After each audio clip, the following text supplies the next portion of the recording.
Today I was going through my stuff and I came across these unlabeled jars and luckily they're jars, and this is some chili that I packaged in September of 2019. So that's almost 3.5 years ago. I had just got my machine then. I was really in the learning process, and the video on this is terrible. The lighting's terrible and all that, but you know, we learn as we go. But looking at this, I did not put any O2 absorbers in there. I did 24 of these. Looks like I ate 2 during the years. So I got to dig out another case of these. But with no O2 absorbers, at the time, in the groups, the logic was, well, you're vacuum sealing them and you're taking all the air out, so you don't need O2 absorbers. Since then, I've learned that you should always use an O2 absorber. You can see from the dust on these have been sitting in my dark, temperature controlled closet for 3.5 years. So I haven't opened any of these yet, but you can see all the vacuum seals are good. So we're going to take one, and I suspect, I might be pleasantly surprised, but I suspect with that ground beef in there that when I open this up, these are going to be rancid. I hope they're not, but I suspect they are going to be. So let's give it a test and see what happens.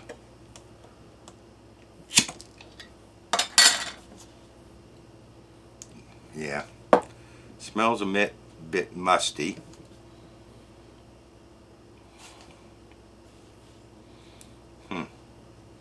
Well, I'm going to put some hot water in there and we'll just see what it comes up like. I'll see you in a minute.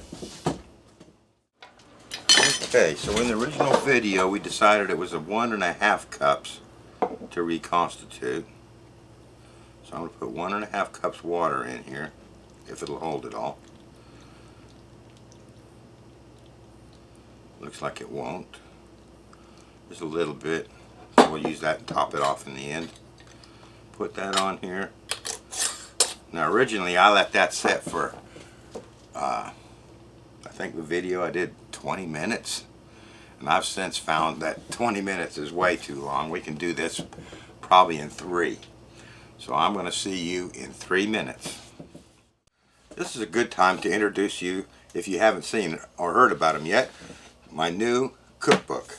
So I kind of tested the water on these, and I wrote up a cookbook, and I used my freeze-dried snack and treat recipes, a companion book to John and Bibbs on YouTube. And the reason I went with my freeze-dried snacks and treats is because those were 99.9% of these are original ideas that I created. Some have become pretty popular, and you've probably seen them in the groups or variations thereof. So some of them have caught on, and these are going to be my original recipe. So I thought I'd test the water with that, and we have 3 different versions. We got a coil-bound version, a printed version, and an ebook version. The printed version is available on Amazon, so if you go to my Amazon store, I do have a link for the printed version. Unfortunately, they haven't approved my ebook version, so the publisher has the ebook version, and it's considerably cheaper than the printed versions, and it's in the EPUB format, which is a standard format other than Amazon Kindle, which they have their own standard, and I guess that's why it hasn't got on there yet on Amazon, my electronic version. But that's available at my publisher, and the coil bound is available at my publisher. The coil bound is actually a little bit cheaper than the printed version, because the printed version I got to pay distribution fees on that, and they're astronomical, the distribution fees. So I can offer this at a little bit cheaper of a price direct from the publisher. I really like, to be honest with you, the coil bound is my favorite binding, and that's because you can open it up to your recipe and flip it open like that, and you know, it stays open where you want it. So I'm really happy with that. So I don't want this to be too long because I'm going to be inserting this in my videos. But if you want to find out more, I did do a video on the freeze-dried snack and treats cookbook. It gives you much more detail. And I will leave a link to my publisher's website where you can order these two, and the Amazon store link where I have this listed on Amazon. You can also buy the printed version direct from the publisher as well, but it's the same price. So there you have it, and let's get back to the video. Okay, it's been 3 minutes.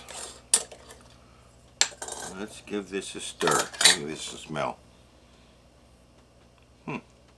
Actually, it don't smell that bad. It's the smell of the cheese that I'm smelling, I think. Let's give this a stir.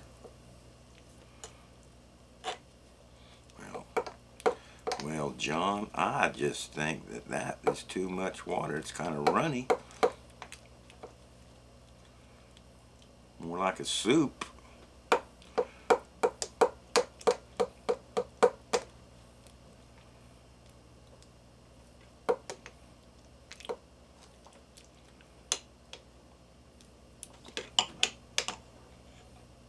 Okay, that's stirred up well, though. Let's see what it tastes like. Here goes nothing.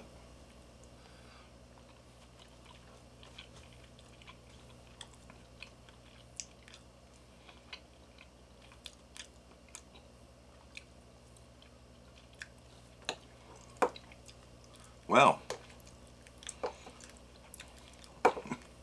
that is better than I thought it was going to be. I wish I hadn't put too much water in there.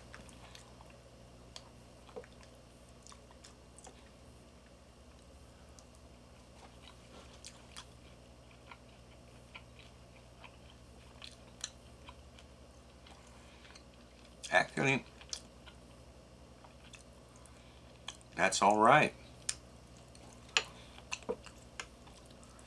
If I had to describe that flavor, I think it's a little bit stale, and I bet you if I'd have put that O2 absorber in there, that would have been better.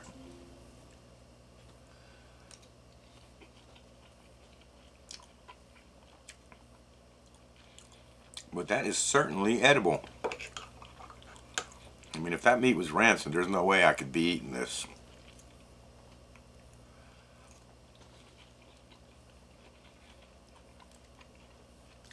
You know what I'm going to do? I am going to mix up another one. I will not put as much water in that. I'll be right back. I went back to my original 1 cup. I'm going to give that a shake this time too. Get some of that on the rice. See how that does in 3 minutes.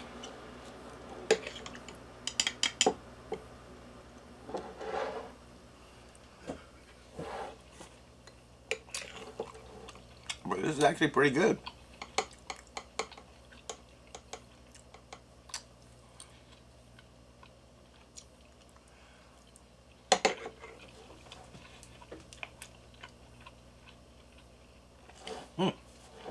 I am shocked, to be honest with you. To be honest with you, I was going to make a video on telling you why you should definitely use an O2 absorber. And I am still going to say that you need to use an O2 absorber in there. Because this is very edible. It's been 3 years, 3.5. Very edible. And I'm going to open these jars up, to be honest with you, and put an O2 absorber in these sealed jars to extend that life longer.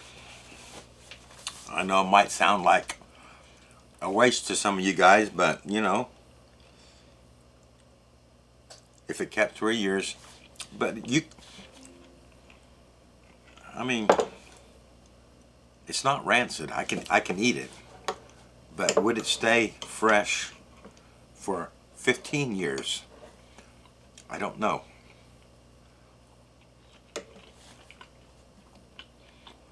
And I don't think adding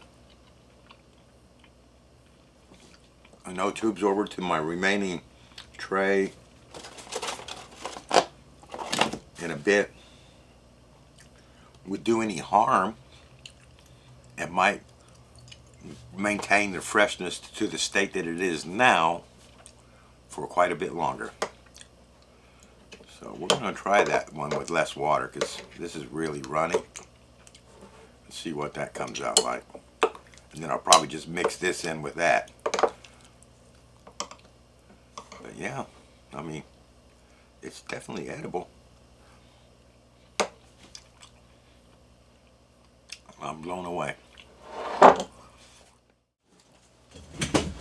Okay, that's been 3 minutes. Let's see what this one does. Smell it? Yeah, it's definitely the cheese I'm smelling in that. Let's give this a mix.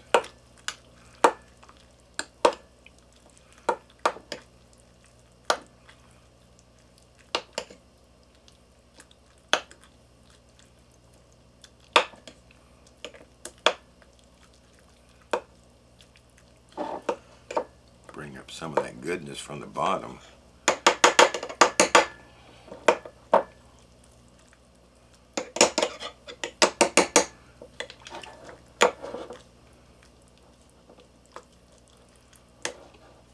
Okay, let's try this one.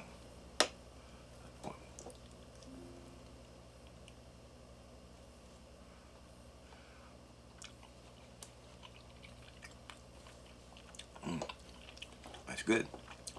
Actually better because the more saucy. That one was a little bit watery.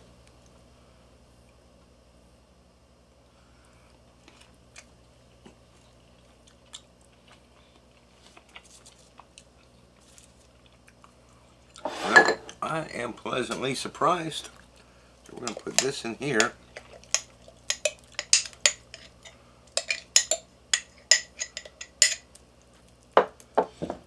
And we're going to add this to it.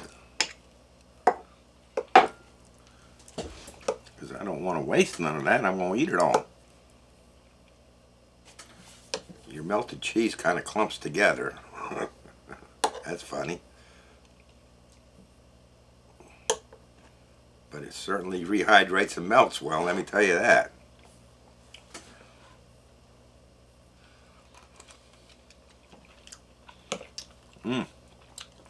Yeah. I'm happy with that.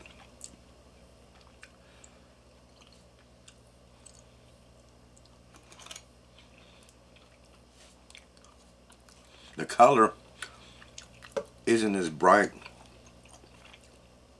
tomatoey color like it was when I made it, and that's probably because even though it was a dark closet stored in a jar, you are going to lose some of that color, I think.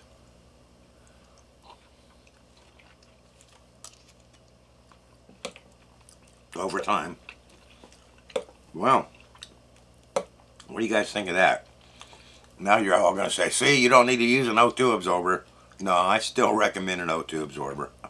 And from now on, in my mason jars, I do put O2 absorbers in there. Now, I can't remember when I made this chili if I rinsed and drained and rinsed my hamburger. If I used ground sirloin. Sadly, in my early days of videos, I didn't put a lot of details in there.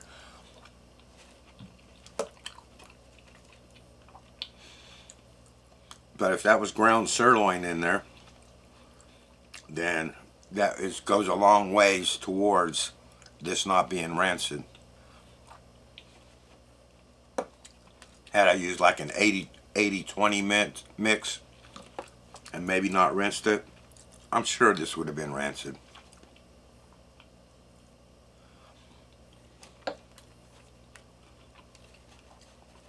But that's it. So there you have it.